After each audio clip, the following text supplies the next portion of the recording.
So the Psalms, let's jump in right here. You can unmute yourself as you so choose. I'm showing you on the screen the difference between the beginning of First Kings, is First Kings chapter 1, and the beginning of Psalm 1. And so just unmute yourself and shout out some options without bothering to read the words, because that's not what we're worried about. What are things that you notice as interesting or different between these two starts to a book? We have the beginning of First Kings and the beginning of the Psalms. What do you see as interesting or different? Well, the Psalms is more spaced out. Okay. Psalms are spaced out, so you've got lots of like line breaks. Is that what you mean, Amanda? The Psalms looks are like poetry. Yeah, it looks like poetry versus Psalms like look the like actual poetry, book for okay. Kings 1. Yeah, excellent. So the Psalms look like poetry. Crazy enough, it looks like poetry because it is poetry, right? The Psalms, the word psalm comes from the Greek and Latin words, which means to sing. And so they are literally songs or poems that are meant to be sung.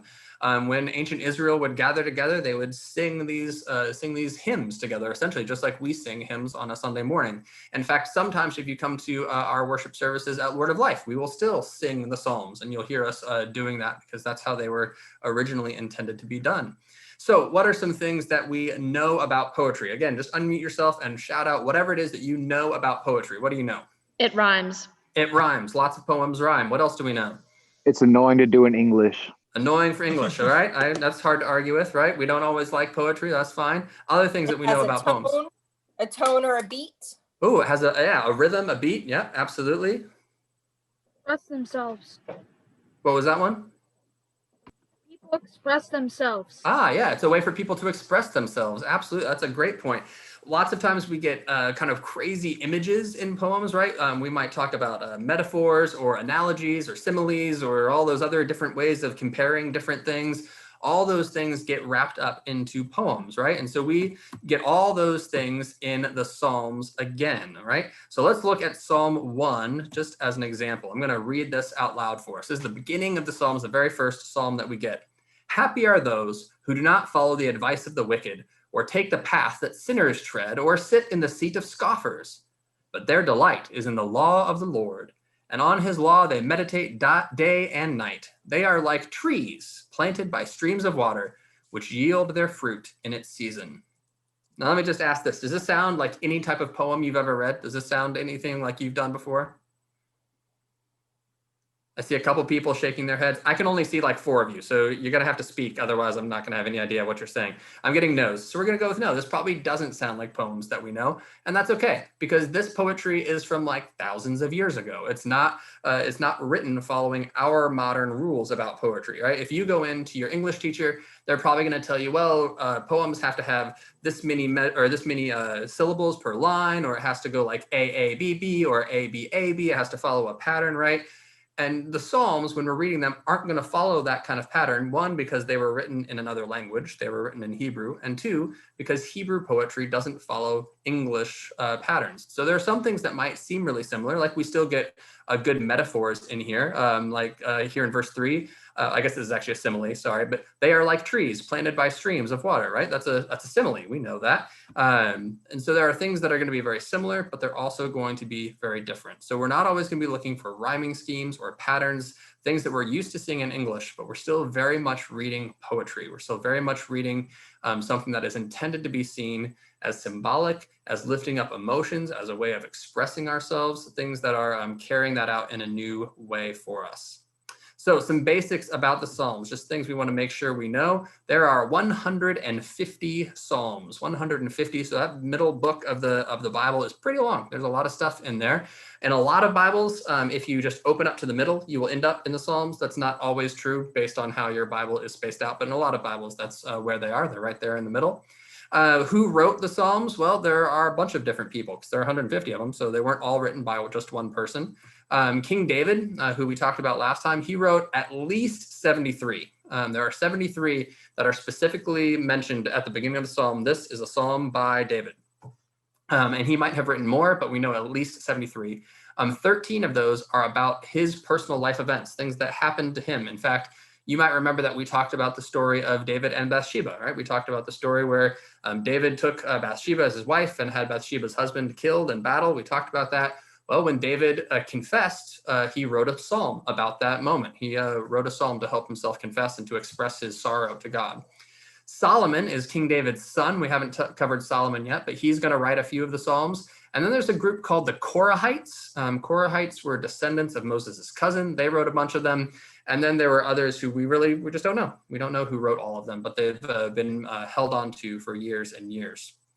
The longest psalm that we have is Psalm 119. So Psalm 119, it's actually an acrostic poem. You might remember an acrostic poem is where each line starts with a new letter. And so it's an acrostic poem where each section starts with the next letter of the Hebrew alphabet. And so there's like, a 2-stanza section for the letter Aleph, and then a 2-stanza section for the letter Bet, and then so on and so forth. Gimel would be next, and then I don't know, something after that. So yeah, that's an acrostic poem, but Psalm 119 is the longest one that you're going to find. It's a great poem, a great psalm, but very long. Probably not one that we're going to do all of in a single worship service. And there are lots of different types of psalms. Just like you turn on the radio and there are sad songs and happy songs and songs that make you want to dance and songs that make you want to curl up in a ball under your covers, right? There are all sorts of different psalms that go with that too. There are hymns or songs of praise where we're giving thanks to God for all the great stuff that God has done. There are songs where we are complaining, either because of stuff that's happening in our individual life or stuff that's happening in our whole life. We're just complaining to God. And nearly a third of the psalms are that type of psalm where we're just complaining about stuff. There are songs where we're giving thanks, either for great stuff that God has done for us, or we're giving thanks for the great things God has done for our community. There are psalms about Yahweh's enthronement. Remember, Yahweh is the name of God. Yahweh's enthronement is the way of saying, God, you're the greatest God. You're the most important. You sit on the highest throne. That's a psalm of Yahweh's enthronement. There are royal psalms. The royal psalms talk about kings here on earth. And so they're songs that might have been sung during someone's coronation. So when you're making King David a king, you might have sung one of these royal psalms. And then there are wisdom psalms. And the wisdom psalms are trying to give you some sort of knowledge about the world or the way God is at work or the way other things are happening. These are different types of psalms that you might read as you move through the book. They're all really great, and they all serve very unique and distinct purposes. Now, the question that we want to ask is, why bother, right? We've got all this great stuff going through the stories. We've had this great narrative so far. We've heard these cool stories about Abraham and Noah and Moses and the Exodus and burning bushes and plagues. And we had King David and King Saul, and they were fighting for the throne and all this great. Why are we taking a time out from all of that, all that cool stuff that's happening to sing these songs? Why are we bothering? Well, we're bothering because the Psalms continue to be expressions of our own lives and our world that are deeper than we can sometimes express on our own, right? I don't know if you've had an experience like this, but when I was a freshman in high school is when September 11th happened. The Twin Towers were attacked, right? And I came home that afternoon and found my mom in the living room of our house just weeping, right? Just crying, just uncontrollably weeping. And, we lived in Ohio. We didn't know anybody in New York. We didn't know anybody in the towers. We didn't know anybody who was anywhere close to any of the stuff that was happening. But sometimes there are just these expressions of grief or joy or whatever it might be that we can't express on our own. And we find ourselves in that place of not knowing why we're crying or not knowing why we're celebrating. And the Psalms, just like music today, can help us express those things. And so they can bring comfort to us. They can bring encouragement. They can help us to express pain or anger. They can give voice to those thoughts that sometimes we think are unvoiceable. They can do all of those things. So we're going to give you a couple of examples just so you can kind of start to hear some of the stuff that we're talking about. So I'm going to read a little bit of Psalm 23 here to start. The Lord is my shepherd. I shall not want. He makes me lie down in green pastures. He leads me beside still waters. He restores my soul. He leads me in right paths for his name's sake. Even though I walk through the darkest valley, I fear no evil, for you are with me. Your rod and your staff, they comfort me. All right, now hearing that, you can just think about this to yourself, but why do you think we might read something like that at a funeral, right? Why would that be a powerful thing to hear when we're celebrating someone's life, when we're praying for God to lift up and care for that person in their death? Why would that be something that we would listen to? Psalm 40, verses 1 through 3. While we're listening to this, think about if you've ever felt like you were brought through a situation that seemed hopeless, and then listen to these words of Psalm 40. I waited patiently for the Lord. He inclined to me and heard my cry. He drew me up from the desolate pit, out of the miry bog, and set my feet upon a rock, making my steps secure. He put a new song in my mouth, a song of praise to our God. Many will see and fear and put their trust in the Lord, right? Maybe we have been through a situation that we felt like we couldn't get out of, and we didn't know how to express it, and the Psalms can help us do that. Or how about this one? This is Psalm 51. This is the Psalm that I mentioned to you before. Sorry, I wrote that. It's supposed to say Psalm 51, not Psalm 55. That is a typo. This is Psalm 51. This is the one that David wrote after the prophet Nathan came to him. So think if you've ever done something wrong but not known how to say you were sorry, and listen to the words that David says here. Have mercy on me, O God, according to your steadfast love. According to your abundant mercy, blot out my transgressions. Wash me thoroughly from my iniquity. Cleanse me from my sin. For I know my transgressions and my sin is ever before me, and against you, you alone have I sinned, and done what is evil in your sight, so that you are justified in your sentence and blameless when you pass judgment. Indeed, I was born guilty, a sinner when my mother conceived me. Right? Sometimes we might feel like David did. Sometimes we might feel like we really messed things up and we don't know how to put it into words. And so we're looking for that sort of answer, and the Psalms can give us that. Psalm 51 goes on to talk about how God redeems us even in the midst of that. It's not all bad news.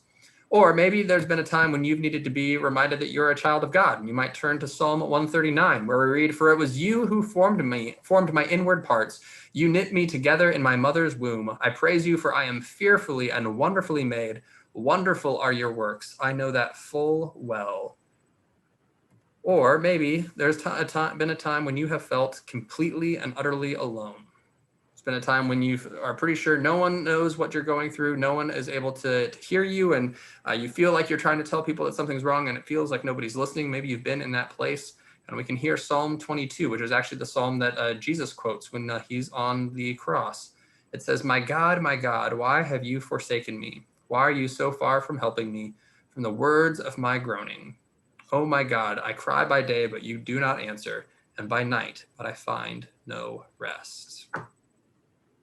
See, the why we bother with the Psalms is because we need Psalms just like we need music. You might listen to the radio, you might listen to stuff. I don't know, do people listen to the radio anymore? You might listen to your phone or wherever it is that you're streaming music from. But we need music, right? Because music can change our mood. Music can change how we perceive the world around us. Music can help us express those parts of ourselves that we didn't even know needed expressing. And the Psalms can do all of that too. If we give them time to really dive in and spend time reading through the Psalms and not even necessarily fully understanding every word, but letting ourselves get into the rhythm of the Psalm, the themes of the Psalms that we'll see, it can be a really powerful, powerful experience for us. So tonight in your small groups, you're going to have some time to think together about music, think together about songs that you like, songs you don't like, all sorts of stuff like that, and then some chances to look at some Psalms a little bit closer and think about what they might mean for you and how you might use them going forward. All right? So that's all for us. So I'm going to turn it back to Patrick. I'm going to stop my screen here so that he can give us some announcements before we move on. Maybe I'm going to stop my share. There it is.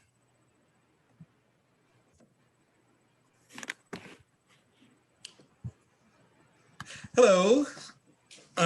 Some announcements for us. We have a couple things coming up for everybody. So not this Saturday, but next Saturday, we have another movie night in the parking lot. Remember back in December, we were going to do this family movie night, but it got rained out. We're doing that again. So if you want to bring your family to the parking lot on Saturday, the 23rd, or just you, great. We would love to have you. We're doing a little earlier since it's for families. So 5:30, there'll be snacks, drinks, things like that. Since it's for all ages, we're going to be watching one of my favorite Pixar movies, Inside Out. I think it's a great one, so you should come. We would love to see you there. And if that movie is not your thing, well, the 30th, we have an even bigger thing happening for all of our youth. 7th grade all the way up through high school. We are going out to this new place that just opened up just south of Lord of Life called the Geronimo Adventure Park that has zip lining and high ropes course and a bunch of games and all these types of things that we can do outdoors. So we are heading there. So if that's something you're thinking, man, I would like to do that, you should do it. I would love for you to come so that your parents have that information and email sent to them to register you guys. You could either come and do the zip lining and all the big stuff, or you can just come and play games on the ground with everybody else. So one or the other, you can still come, and we'll have drinks and food, well, snacks out there for you that afternoon as well. So that would be Saturday, January 30th from 1 to 4. Any questions about any of that?